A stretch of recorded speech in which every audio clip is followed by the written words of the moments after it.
सियावर रामचंद्र जी की जय। पवन सुत हनुमान जी की जय।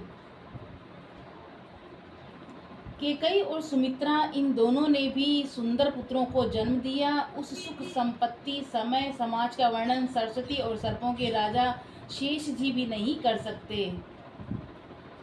अवधपुरी इस प्रकार सुशोभित हो रही है मानो रात्रि प्रभु से मिलने आई हो, और सूर्य को देखकर मानो मन में संकुचा गई हो, परंतु फिर भी मन में विचार कर वह मानो संध्या बनकर रह गई हो। अगर की धूप का बहुत सा धुआं मानो संध्या का अंधकार है। जो अबीर उड़ रहा है वह उसकी ललाई है। महलों में जो मणियों के समूह हैं वे मानो तारागण हैं। राजमहल का जो कलश है वही मानो श्रेष्ठ चंद्रमा है। राजभवन में जो कोमल वाणी से वेद ध्वनि हो रही है वही मानो समय से समयानुकूल सनी हुई पक्षियों की चहचहाट है। यह कौतुक देखकर सूर्य भी अपनी चाल भूल गए हैं। एक महीना उन्होंने जाता हुआ न जाना, अर्थात उन्हें एक महीना वहीं बीत गया। महीने भर का दिन हो गया, इस रहस्य को कोई नहीं जानता। सूर्य अपने रथ सहित वहीं रुक गए। फिर रात किस तरह होती यह रहस्य किसी ने नहीं जाना। सूर्य देव भगवान श्री राम जी का गुणगान करते हुए चले। यह महोत्सव देखकर देवता मुनि नाग अपने भाग्य की सराहना करते हुए अपने अपने घर चले। हे पार्वती, तुम्हारी बुद्धि श्री राम जी के चरणों में बहुत दृढ़ है, इसलिए मैं और भी अपनी एक चोरी छिपाव की बात कहता हूँ, सुनो। काक भुषुंडी और मैं दोनों वहाँ साथ साथ थे, परंतु मनुष्य रूप में होने के कारण कोई हमें जान न सका। परम आनंद और प्रेम के सुख में फूले हुए हम दोनों मग्न मन में मस्त हुए गलियों में तन मन की सुधि भूले हुए फिरते थे, परंतु ये शुभ चरित्र वही जान सकता है जिस पर श्री राम जी की कृपा हो। उस अवसर पर जो जिस प्रकार आया, जिसके मन में जो अच्छा लगा, राजा ने उसे वही दिया। हाथी, रथ, घोड़े, सोना, गौएं, हीरे, भांति भांति के वस्त्र राजा ने दिए। राजा ने सबके मन को संतुष्ट किया। इसी से सब लोग जहाँ तहाँ आशीर्वाद दे रहे थे कि तुलसीदास जी के स्वामी सब पुत्र चारों राजकुमार चिरंजीवी दीर्घायु हो। इस प्रकार कुछ दिन बीत गए। दिन और रात जाते हुए जान नहीं पड़ते थे। तब नामकरण संस्कार का समय जानकर राजा ने ज्ञानी मुनि श्री वशिष्ठ जी को बुला भेजा। मुनि की पूजा करके राजा ने कहा, हे मुनि, अपने मन में जो विचार रखे हों वे नाम रखिए। मुनि ने कहा, हे राजन, इनके अनेक अनुपम नाम हैं, फिर भी मैं अपनी बुद्धि के अनुसार कहूँगा। ये जो आनंद के समुद्र और सुख की राशि हैं, जिस आनंद सिंधु के एक कण से तीनों लोग सुखी होते हैं, उन आपके सबसे बड़े पुत्र का नाम राम है, जो सुख का भवन और संपूर्ण लोगों को शांति देने वाला है। जो संसार का भरण पोषण करते हैं, उन आपके दूसरे पुत्र का नाम भरत होगा, और जिनके स्मरण मात्र से शत्रु का नाश होता है, उनका वेदों में प्रसिद्ध शत्रुघ्न नाम है।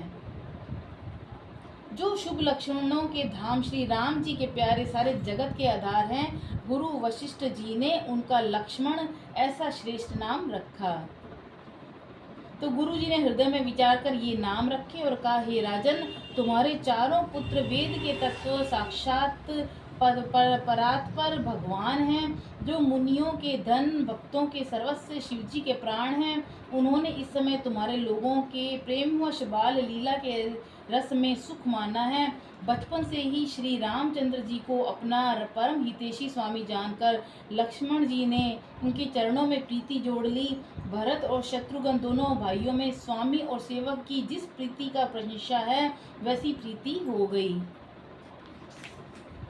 श्याम और गौर शरीर वाले दोनों सुंदर जोड़ियों की शोभा को देखकर माताएं तृण दौड़ती हैं, जिसमें दीठ न लग जाए। यूं तो चारों ही पुत्र शील, रूप और गुण के धाम हैं, तो भी सुख के समुद्र श्री रामचंद्र जी सबसे अधिक हैं। उनके हृदय में कृपा रूपी चंद्रमा प्रकाशित है। उनकी मन को हरने वाली हंसी कृपा रूपी चंद्रमा की किरणों को सूचित करती है। कभी गोद में लेकर, कभी उत्तम पालने में लिटाकर माता प्यारे ललना कहकर दुलार करती हैं। जो सर्वव्यापक, निरंजन, माया रहित, निर्गुण, विनोद रहित और अजन्मा ब्रह्मा है, वही प्रेम और भक्ति के वश कौशल्या जी की गोद में खेल रहे हैं। उनके नील कमल गंभीर जल से भरे हुए मेघ के समान श्याम शरीर में करोड़ों कामदेवों की शोभा है। लाल लाल चरण कमलों के नखों की शुभ्र ज्योति ऐसी मालूम होती है जैसे लाल कमल के पत्तों पर मोती स्थिर हो गए हों।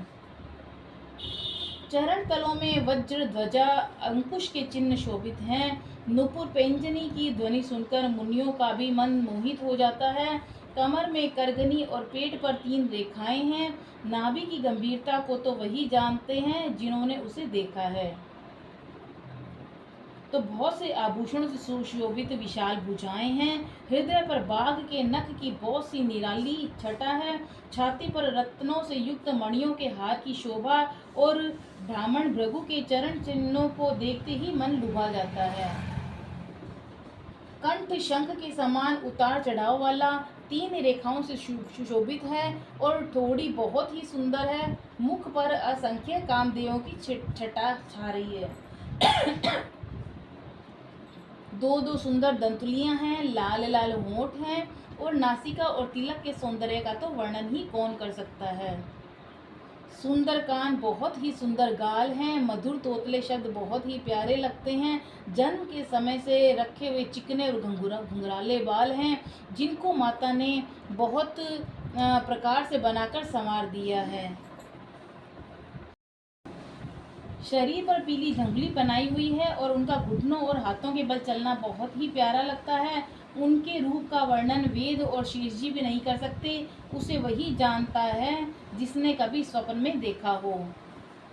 जो सुख के पुंज मोह से परे ज्ञानवाणी इंद्रियों से अतीत हैं, वे भगवान दशरथ कौशल्या के अत्यंत प्रेम के वश होकर पवित्र बाल लीला करते हैं। इस प्रकार संपूर्ण जगत के माता पिता श्री राम जी अवधपुर के निवासियों को सुख देते हैं।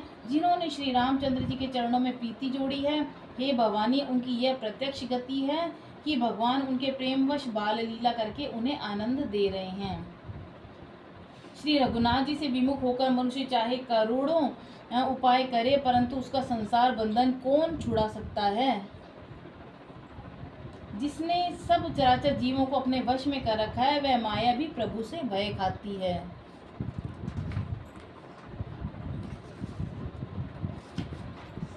भगवान उस माया को भों के इशारे पर नचाते हैं। ऐसे प्रभु को छोड़कर कहो किसका भजन किया जाए।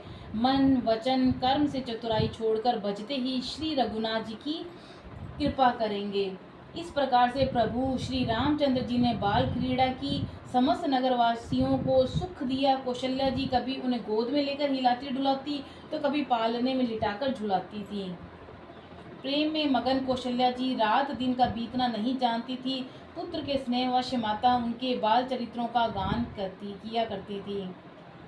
एक बार माता ने श्री रामचंद्र जी को स्नान कराया और श्रृंगार करके पालने पर पौड़ा दिया। फिर अपने कुल के इष्ट देव भगवान की पूजा के लिए स्नान किया और पूजा करके नैवेद्य चढ़ाया। स्वयं वहां गई जहां रसोई बनाई गई थी।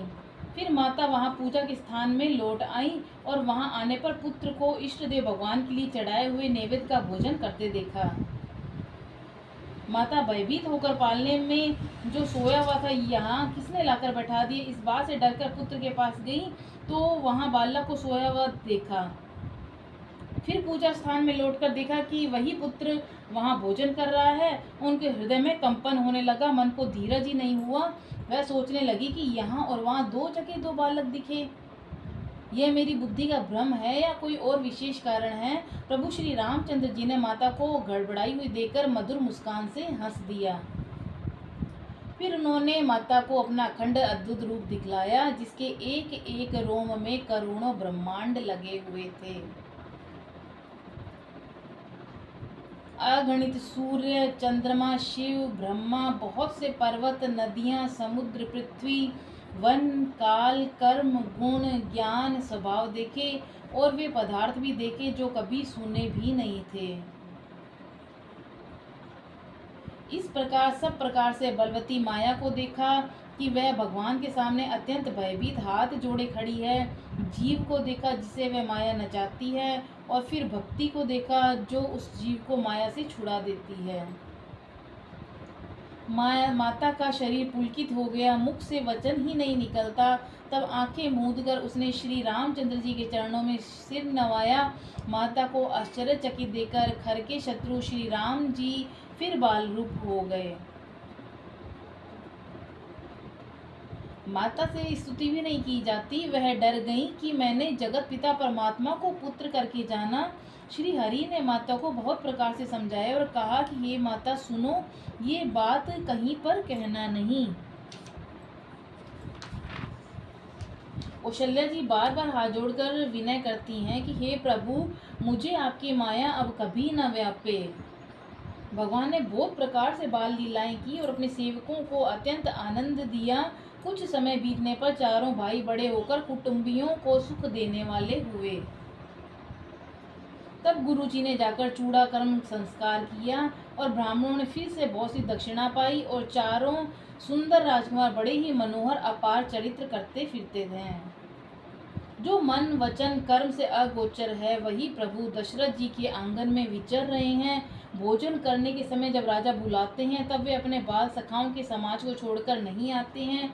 कौशल्या जी जब बुलाने जाती हैं तब प्रभु ठुमक ठुमक कर भाग चलते हैं। जिनका वेद नेति इतना ही नहीं कहकर निरूपण करते हैं और शिवजी जिनका अंत नहीं पाया, माता उन्हें हठपूर्वक पकड़ने के लिए दौड़ती हैं। वे शरीर में धूल लपेटे हुए आगे और राजा ने हंसकर उन्हें गोद में बिठा लिया। भोजन करते हैं पर चित्त चंचल है। अवसर पाकर मुंह में दही भात लपटाए किलकारी मारते हुए इधर उधर भाग चलते हैं। श्री रामचंद्र जी की बहुत ही सरल भोली सुंदर मन भावनी बाल लीलाओं का सरस्वती शेष जी शिव जी वेदों ने गान किया। जिनका मन इन लीलाओं में अनुरक्त नहीं हुआ, विधाता ने उन मनुष्यों को वंचित कर दिया, नितांत भाग्यहीन बताया।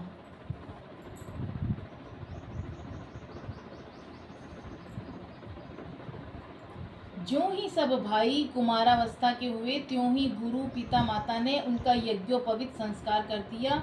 श्री रघुनाथ जी भाइयों सहित गुरु के घर में विद्या पढ़ने गए और थोड़े ही समय में उनकी सब विद्याएं आ गई। चारों वेद जिनके स्वाभाविक श्वास हैं वे भगवान पढ़ें, ये बड़ा कौतुक अचरज है। चारों भाई विद्या विनय गुण और शील के बड़े निपुण हैं। सब राजाओं की लीलाओं के खेल खेलते हैं। हाथों में बाण और धनुष बड़े ही शोभा देते हैं और रूप देखते ही चराचर जड़ चेतन मोहित हो जाते हैं। वे सब भाई जिन गलियों में खेलते हुए निकलते हैं उन गलियों के सभी स्त्री पुरुष उनको देखकर स्नेह से शिथिल हो जाते हैं अथवा ठिठक कर रह जाते हैं।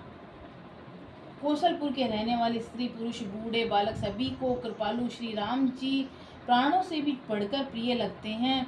श्री राम जी भाइयों और इष्ट मित्रों को बुलाकर साथ ले लेते हैं और नित्य वन में जाकर शिकार खेलते हैं। मन में पवित्र समझकर मृगों को मारते हैं और प्रतिदिन लाकर दशरथ जी को दिखलाते हैं।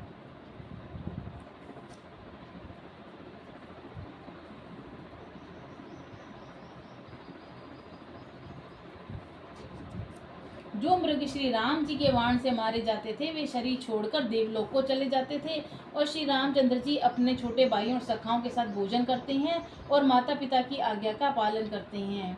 जिस प्रकार नगर के लोग सुखी हैं, कृपा निधान श्री रामचंद्र जी वही संयोग लीला करते हैं। वे मन लगाकर वेद पुराण सुनते हैं और फिर स्वयं छोटे भाइयों को समझाकर कहते हैं। श्री राम जी प्रातःकाल उठकर माता पिता गुरु को मस्तक नवाते हैं, आज्ञा लेकर नगर का काम करते हैं और उनके चरित्र देखकर राजा मन बड़े हर्षित होते हैं। जो व्यापक अकल इच्छा रहित अजन्मा निर्गुण है, जिनका न नाम है न रूप है, वही भगवान भक्तों के लिए नाना प्रकार के अलौकिक चरित्र करते हैं। यह सब चरित्र मैंने गाकर बखान कर कहा। अब आगे की कथा मन लगा के सुनो। ज्ञानी महामुनि विश्वामित्र जी वन में शुभ आश्रम पवित्र स्थान जानकर बसते थे, जहाँ वे मुनि जप यज्ञ योग करते थे और परंतु मारीच और सुबाहु से बहुत डरते थे। यज्ञ देखते ही राक्षस दौड़ पड़ते थे और उपद्रव मचाते थे, जिससे मुनि बहुत दुख पाते थे। गाधी के पुत्र विश्वामित्र जी के मन में चिंता छा गई कि ये पापी राक्षस भगवान के बिना न मरेंगे। तब श्रेष्ठ मुनि ने मन में विचार किया कि प्रभु ने इस पृथ्वी का भार हरने के लिए अवतार लिया है, इसी बहाने जाकर मैं उनके चरणों का दर्शन करूं और विनती करके दोनों भाइयों को ले आऊं। जो ज्ञान वैराग्य सब गुणों के धाम हैं, उन प्रभु को मैं नेत्र भरकर देखूंगा। बहुत प्रकार से मनोरथ करते हुए जाने में देर नहीं लगी। सरयू जी के जल में स्नान करके राजा के दरवाजे पर पहुँचे। राजा ने जब मुनि का आना सुना तब वे ब्राह्मणों के समाज को साथ लेकर मिलने गए और दंडवत करके मुनि का सम्मान करते हुए उन्हें लाकर अपने आसन पर बैठाया। चरणों को धोकर उनकी बहुत पूजा की और कहा, मेरे समान धन्य आज दूसरा कोई नहीं है। फिर अनेक प्रकार भोजन करवाए, जिससे श्रेष्ठ मुनि ने अपने हृदय में बहुत ही हर्ष प्राप्त किया। फिर राजा ने चारों पुत्रों को मुनि के चरणों में डाल दिया, उनसे प्रणाम कराया। श्री रामचंद्र जी को देखकर मुनि अपनी देह की सुधि भूल गए। वे श्री राम जी के मुख की शोभा देखते ही ऐसे मगन हो गए मानो चकोर पूर्ण चंद्रमा को देखकर लुभा गया हो। जब राजा ने मन में हर्षित होकर ये वचन कहे कि हे मुनि, इस प्रकार कृपा तो आपने कभी नहीं की, आज किस कारण से आपका शुभागमन हुआ है, कहिए, मैं उसे पूरा करने में देर नहीं लगाऊंगा। मुनि ने कहा कि हे राजन, राक्षसों के समूह मुझे बहुत सताते हैं, इसलिए मैं तुमसे कुछ मांगने आया हूँ। छोटे भाई सहित श्री रघुनाथ जी को मुझे दो। राक्षसों के मारे जाने पर मैं सनाथ सुरक्षित हो जाऊंगा। हे राजन, प्रसन्न मन से इनके दो मोह और अज्ञान को छोड़ दो। हे स्वामी, इससे तुमको धर्म और सुयश की प्राप्ति होगी और इनका परम कल्याण होगा। इस अत्यंत अप्रिय वाणी को सुनकर राजा का हृदय कांप उठा और उनके मुख की कांति फीकी पड़ गई। उन्होंने कहा कि हे ब्राह्मण, मैंने चौथेपन में 4 पुत्र पाए हैं, अब आपने विचार कर बात नहीं की। हे मुनि, आप पृथ्वी, गो, धन, खजाना मांग लीजिए, मैं आज बड़े हर्ष के साथ आपको सर्वस्व दे दूंगा। देह और प्राण से अधिक प्यारा कुछ भी नहीं होता, मैं उससे भी एक पल में दे दूंगा। सभी पुत्र मुझे प्राणों के समान प्यारे हैं, उनमें भी हे प्रभु राम को तो देते नहीं बनता। कहाँ अत्यंत डरावने और क्रूर राक्षस, कहाँ परम किशोर अवस्था के बिल्कुल सुकुमार मेरे सुंदर पुत्र। प्रेम रस में सनी हुई राजा की वाणी सुनकर ज्ञानी मुनि विश्वामित्र जी ने हृदय में बड़ा हर्ष माना। तब वशिष्ठ जी ने राजा को बहुत प्रकार से समझाया, जिससे राजा का संदेह नष्ट हुआ और राजा ने बड़े ही आदर से दोनों पुत्रों को बुलाया और हृदय से लगाकर बहुत प्रकार से उन्हें शिक्षा दी और फिर कहा कि हे नाथ, ये दोनों पुत्र मेरे प्राण हैं। हे मुनि, अब आप ही इनके पिता हैं, दूसरा कोई नहीं। राजा ने बहुत प्रकार से आशीर्वाद देकर पुत्रों को ऋषि के हवाले कर दिया। फिर प्रभु माता के महल में गए और उनके चरणों में सिर नवाकर चले। पुरुषों में सिंह रूप दोनों भाई राम लक्ष्मण मुनि का भय हरने के लिए प्रसन्न होकर चले। वे कृपा के समुद्र, धीर बुद्धि और संपूर्ण विश्व के कारण के भी कारण हैं। भगवान के लाल नेत्र हैं, चौड़ी छाती, विशाल भुजाएं, नील कमल तमाल के वृक्ष की तरह श्याम शरीर है। कमर में पीताम्बर पहने सुंदर तरकश कसे हुए हैं। दोनों हाथों में सुंदर धनुष और बाण हैं। श्याम और गौरवर्ण के दोनों भाई परम सुंदर हैं। विश्वामित्र जी को महान निधि प्राप्त हो गई। वे सोचने लगे कि मैं जान गया हूँ कि प्रभु ब्राह्मणमय देव ब्राह्मणों के भक्त हैं। मेरे लिए भगवान ने अपने पिता को भी छोड़ दिया। मार्ग में चले जाते हुए मुनि ने ताड़का को दिखलाया। शब्द सुनते ही वह क्रोध करके दौड़ी। श्री रामचंद्र जी ने एक ही बाण से उसके प्राण हर लिए और दीन जानकर उसको निज पद अपना दिव्य स्वरूप दिया। तब ऋषि विश्वामित्र ने प्रभु को मन में विद्या का भंडार समझाते हुए भी लीला को पूर्ण करने के लिए ऐसी विद्या दी जिससे भूख प्यास न लगे और शरीर में अतुलित बल और तेज प्रकाश हो। सब अस्त्र शस्त्र समर्पण करके मुनि प्रभु श्री राम जी को अपने आश्रम में ले गए और उन्हें परम हितु जानकर भक्ति पूर्वक कंद मूल और फल का भोजन कराया। सवेरे ऋषि रघुनाथ जी ने मुनि से कहा कि आप जाकर निडर होकर यज्ञ कीजिए। यह सुनकर सब मुनि हवन करने लगे। श्री राम जी यज्ञ की रखवाली कर रहे थे। यह समाचार सुनकर मुनियों का शत्रु क्रोधी राक्षस मारीच उनके सहायकों को लेकर दौड़ा। श्री रामचंद्र जी बिना फल वाला बाण उसको मारा, जिससे वह 100 योजन के विसार वाले समुद्र के पार जा गिरा। फिर सुबाहु को अग्नि बाण मारा। इधर छोटे भाई लक्ष्मण जी ने राक्षसों की सेना का संहार कर डाला। इस प्रकार श्री राम जी ने राक्षसों को मारकर ब्राह्मणों को निर्भय कर दिया। तब सारे देवता और मुनि स्तुति करने लगे। श्री रघुनाथ जी ने वहाँ कुछ दिन और रहकर ब्राह्मणों पर दया की और भक्ति के कारण ब्राह्मणों ने उन्हें पुराणों की बहुत सी कथाएं कही, यद्यपि प्रभु सब जानते थे। तदंतर मुनि ने आदरपूर्वक समझा के कहा कि हे प्रभु, चलकर एक और चरित्र देखिए। रघुकुल के स्वामी श्री रामचंद्र जी धनुष यज्ञ की बात सुनकर मुनिश्रेष्ठ विश्वामित्र जी के साथ प्रसन्न होकर चले और मार्ग में एक आश्रम दिखाई पड़ा। वहाँ पशु पक्षी कोई भी जीव जंतु नहीं था। पत्थर की एक शिला देखकर प्रभु ने कहा। तब मुनि ने विस्तार पूर्वक सब कथा कही। गौतम मुनि की स्त्री अहल्या शापवश पत्थर की देह धारण किए बड़े धीरज से आपके चरण कमलों की धूलि चाहती है। हे रघुवीर, इस पर कृपा कीजिए। श्री राम जी के पवित्र और शोक को नाश करने वाले चरणों का स्पर्श पाते ही सचमुच वह तपोभूमि अहिल्या प्रकट हो गई और भक्तों को सुख देने वाले श्री रघुनाथ जी को देखकर वह हाथ जोड़कर सामने खड़ी रह गई। अत्यंत प्रेम के कारण वह अधीर हो गई और उसका शरीर पुलकित हो उठा। मुख से वचन कहने में नहीं आते थे। वह अत्यंत बड़भागिनी अहिल्या प्रभु के चरणों से लिपट गई और उसके दोनों नेत्रों से जल प्रेम आनंद के आंसू की धारा बहने लगी। फिर उसने मन से धीरज धरकर प्रभु को पहचाना और श्री रघुनाथ जी की कृपा प्राप्त भक्ति प्राप्त की। तब अत्यंत निर्मल वाणी से उसने स्तुति आरंभ की कि हे ज्ञान से जानने योग्य श्री रघुनाथ जी, आपकी जय हो। मैं अपवित्र स्त्री हूँ और हे प्रभु, आप जगत को पवित्र करने वाले, भक्तों को सुख देने वाले और रावण के शत्रु हैं। हे कमल नयन, हे संसार के भय से छुड़ाने वाले, मैं आपकी शरण में आई हूँ। मेरी रक्षा कीजिए, रक्षा कीजिए। मुनि ने जो भी श्राप दिया सो बहुत अच्छा किया। मैं उसे अत्यंत अनुग्रह मानती हूँ, जिसके कारण मैंने संसार से छुड़ाने वाले श्री हरि आपको नेत्र भरकर देखा और इसी दर्शन को श्री शंकर जी सबसे बड़ा लाभ मानते हैं। हे प्रभु, मैं बुद्धि की बहुत भोली हूँ। मेरी एक विनती है, हे नाथ, मैं कोई और वर नहीं मांगती, केवल यही चाहती हूँ कि मेरा मन रूपी जो भंवरा है आपके चरण कमल की रज के प्रेम रूपी रस को सदा पान करता रहे। जिन चरणों से परम पवित्र देव नदी गंगा जी प्रकट हुई हैं, जिन्हें शिव जी ने सिर पर धारण किया है, जिन चरण कमलों को ब्रह्मा जी पूजते हैं, कृपालु हरि आपने उन्हीं को मेरे सिर पर रखा।